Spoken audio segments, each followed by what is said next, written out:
Le survenant. Texte de Germaine Guèvremont.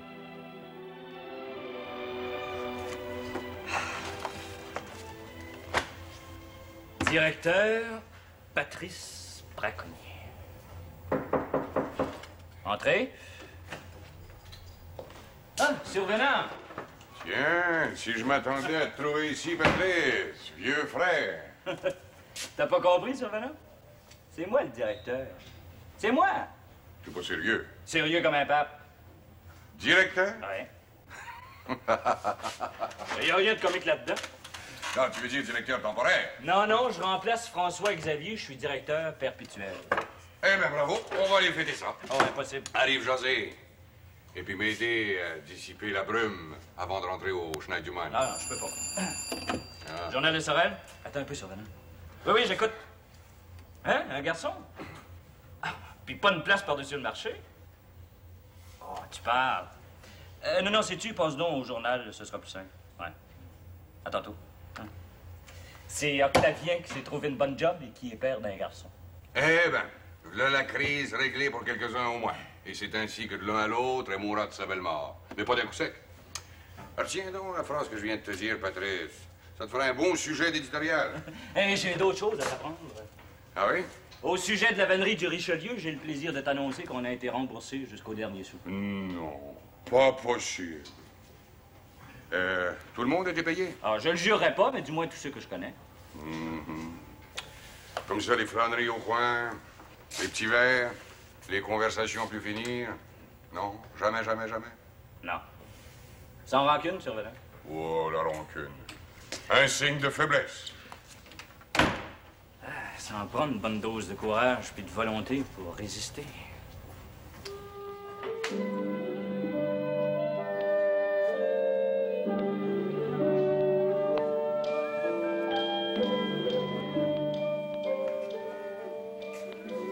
Monsieur!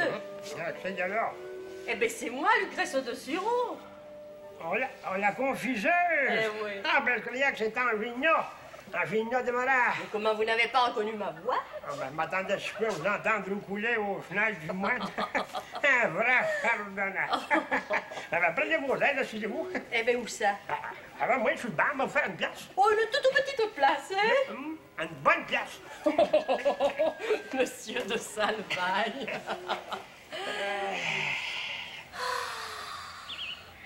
Ah, qui fait bon respirer au Chenal du Moine. Ah, mes vieux, de la bonne air. Sans vouloir vous commander, de quoi c'est qui vous amène dans nos barrages? Oh, vous devez bien vous en douter un petit peu, monsieur de Salvaille.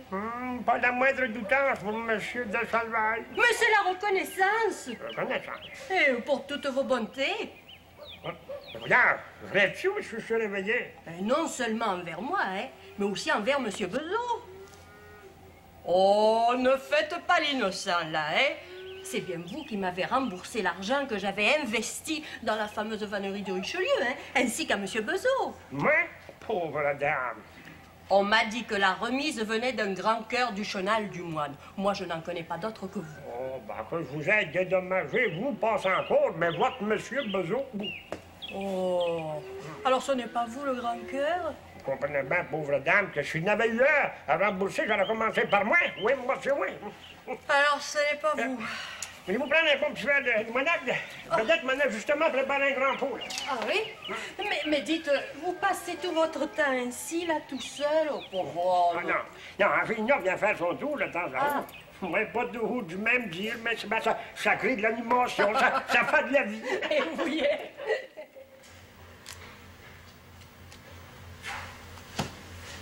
Oh, mais tu t'épuises, ma nièce. Oh, je m'épuise pas. C'est la fatigue qui me mine. Chaque matin, je me lève plus fatiguée que quand je me couche le soir. Mais de quoi c'est le temps à guetter toujours la maison de Perdidor? As-tu peur qu'elle parte en peur? Je guette le rapport que j'ai promis à monsieur le curé d'y faire dire dès que j'apercevrais de la boucane sur Perdidos. En tout cas, le survenant... Laissez le survenant tranquille. peut se vanter de t'avoir fait attendre. Savez-vous si c'est lui que j'attends?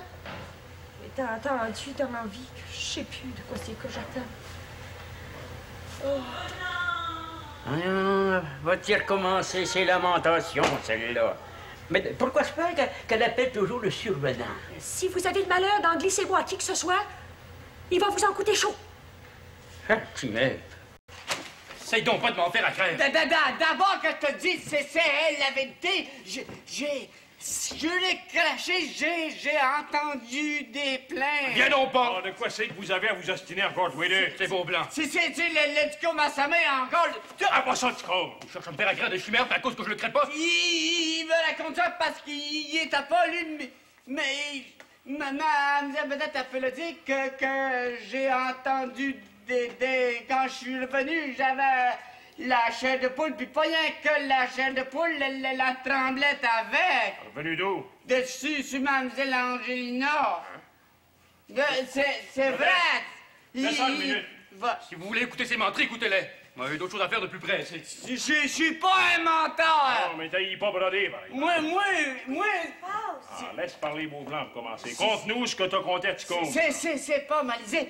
J'étais grimpé tout en haut de l'échelle sur la maison de Mademoiselle Angelina. Pourquoi c'est faire? Pour boucher la petite lucarne comme on l'avait demandé.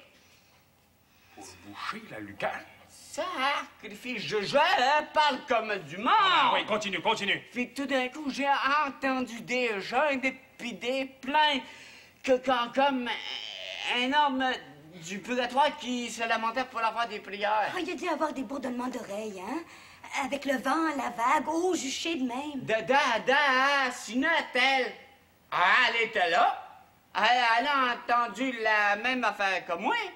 Je suis pas resté jouqué en haut longtemps, pas sur la lucarne.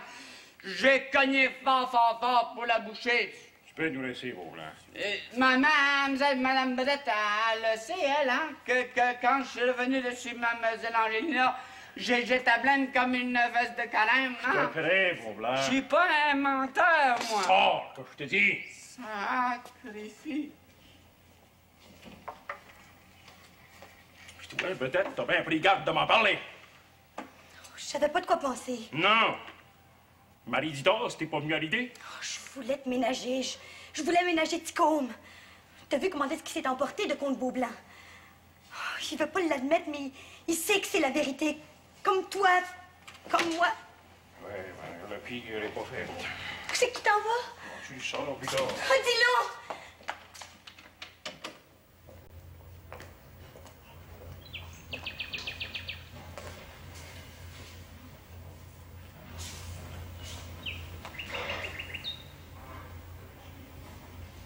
No, never mind.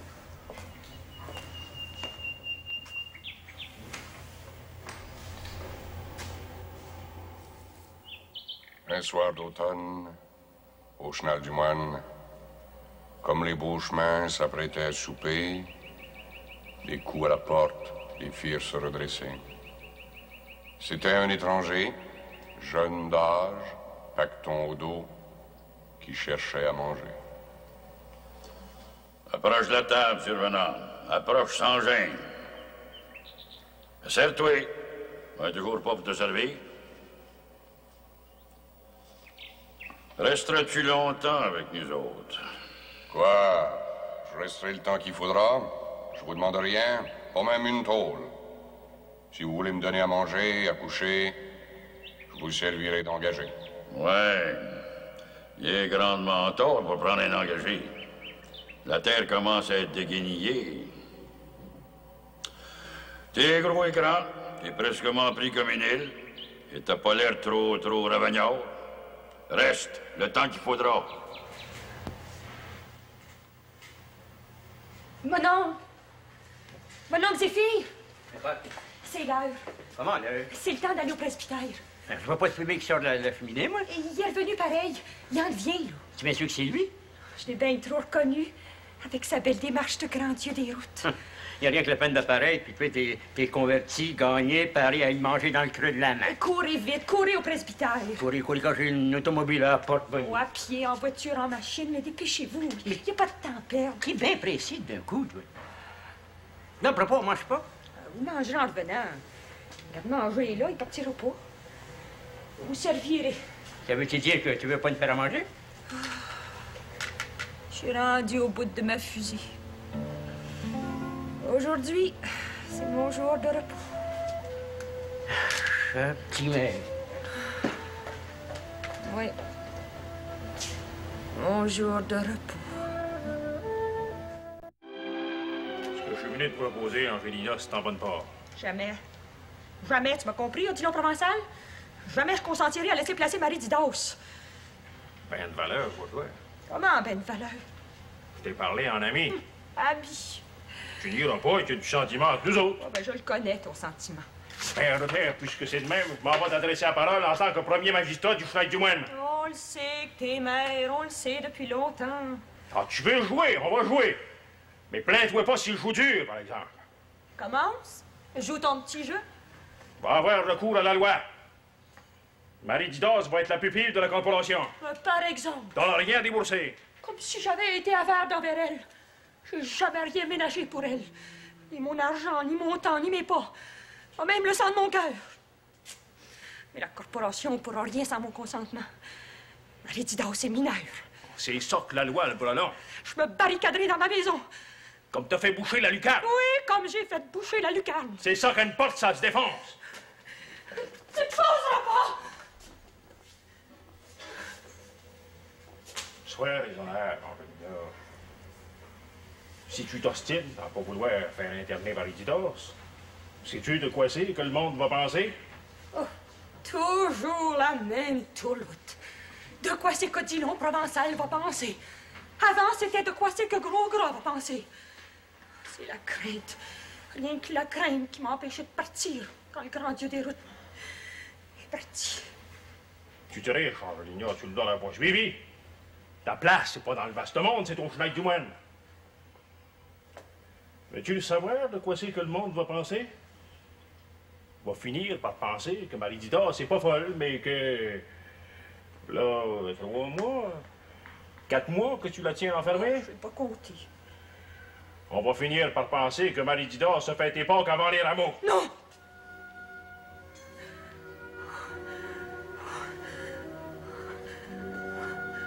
Oh non! Oh non! Par pitié, assez. Alors pense à mon offre. Faites époque à mes rameaux. Ben, dis donc! Ben, dis donc! Vous devinez sans doute le but de ma visite? Aucune idée, monsieur le curé. Est-ce que j'aurais fait encore quelques mauvais coups? Si vous disiez un bon coup, je répondrais peut-être oui. Un bon coup, ça se prend mieux, sauf votre respect, monsieur le curé. Cette enveloppe ne vous dit rien? Rien du tout. Et ce qu'elle contient? L'argent, vu le métal. Par un concours de circonstances, j'ai cru comprendre que vous étiez l'auteur de cette bonne action. Si vous me disiez, monsieur le curé, comment se nomme ce concours de circonstances, j'éclairerais peut-être votre lanterne. Écoutez, survenant, je ne peux pas accepter cet argent. Reprenez-le, il vous appartient. Mais pourquoi le reprendrais-je, puisque c'est pas moi qui l'ai donné? Est-ce que les mutilés de guerre n'ont pas souvent ou parfois des absences de mémoire? Cigarette, monsieur le curé. Merci, j'ai mon brûlot. C'est vous. Mutilé. Cette cicatrice? Une bagatelle. Mutilé de guerre. Oui, mais pas tel que vous l'entendez, monsieur le curé. Pas là. Mutilé là. Le départ pour la guerre. Un rêve, un enchantement, mais le retour. Le retour à travers des villages, des villes, des pays, à pied.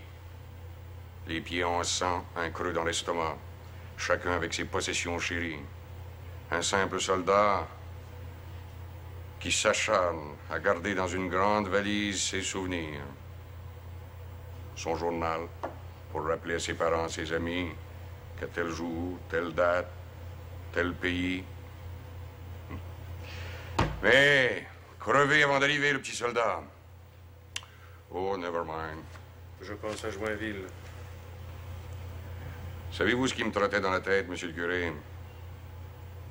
L'image du Schneid du Moine. Oui. Un jour, j'avais eu le courage de partir. Un courage que je ne retrouve plus. Je ne vois pas pourquoi vous en repartiriez. Vous avez un peu de bien? Si peu. Vous pourriez vous faire bâtir? Un château. Oh, pas besoin de château. Survenant, si vous êtes un mutilé de la guerre, je connais une mutilée de la vie qui a grandement souffert par vous et pour vous. Je veux parler... Inutile de nommer, monsieur le curé. Puis, comment c'est que t'as laissé Angelina? Pas pire. C'était moins pire que j'aurais pensé. Alors, j'ai un bec, vous avez raison. Oh, se faire ôter Marie-Didas, c'est comme se faire ôter son pain. Oh, que c'est triste. Que c'est trop triste. C'est encourageant, peut-être. Au lieu de me remonter de suite la larme à l'œil. L'année aurait été dure.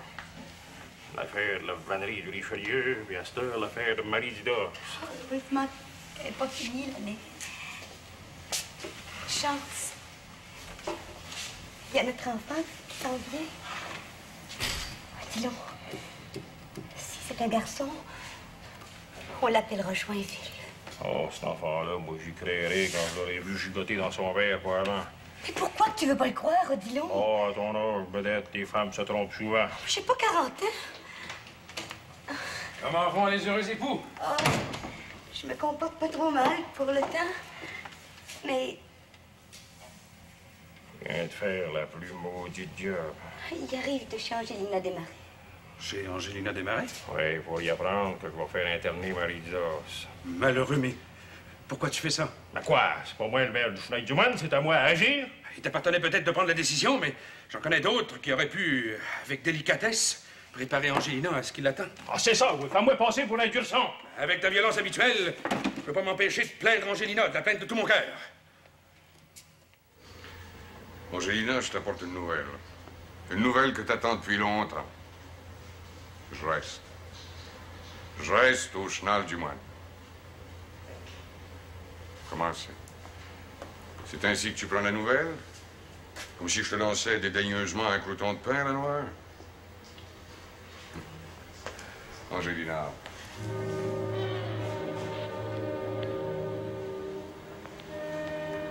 Angelina.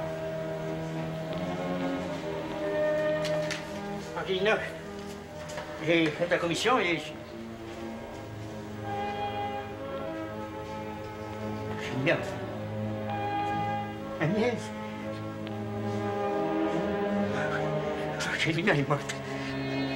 Angelina est morte.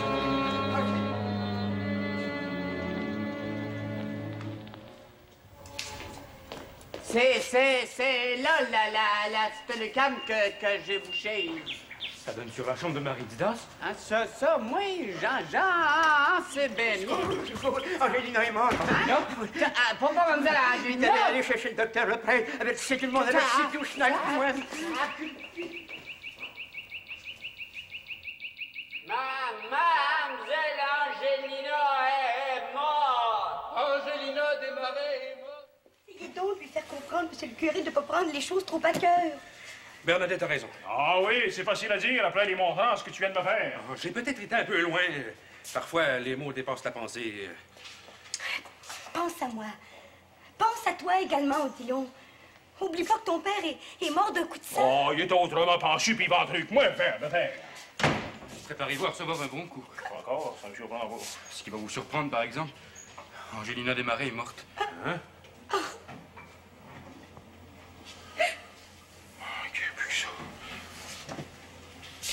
C'est moi qui l'ai tué.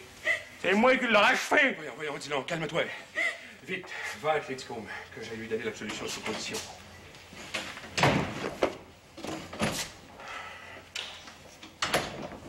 C'est profondis. Mademoiselle Angelina est défoncée. Ceux qui ont crié comme des perdus. Mademoiselle Angelina Desmarais est défoncée. Mademoiselle Angelina. Mais vieux. Prière pour les agonisants. les âmes des fidèles défunts reposent en paix. Famille école, bien sûr. Au nom du Père et du Fils et du Saint-Esprit, ainsi soit-il.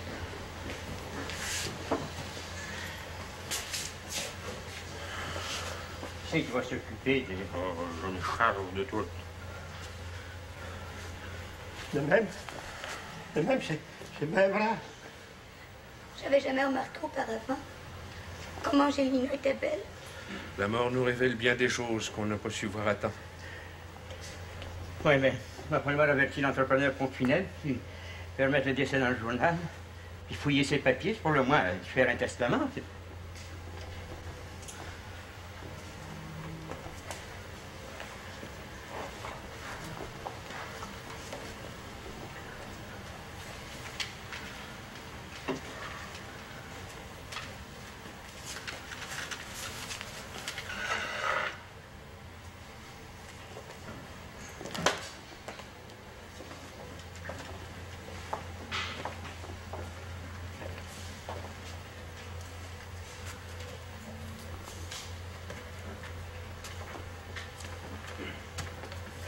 moi qui l'ai tué, c'est moi qui l'ai achevé en voulant y ôter Marie Didas.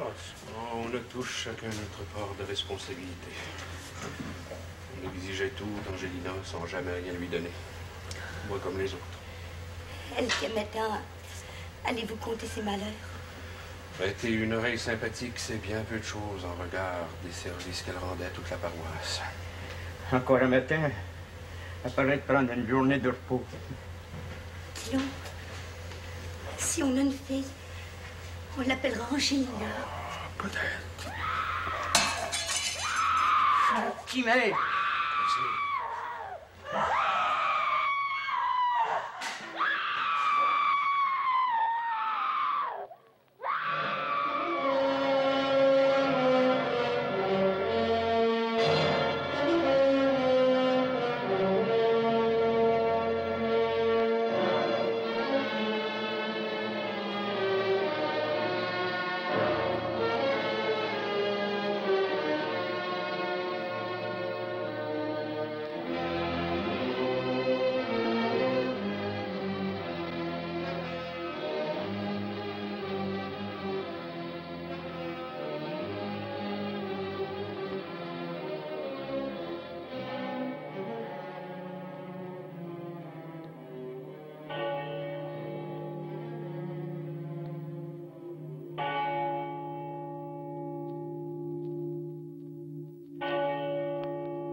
Au nom de l'auteur, du réalisateur et de toute l'équipe du Survenant, ici Henri Bergeron qui vous remercie de votre assiduité à suivre ce téléroman au cours des 6 dernières années.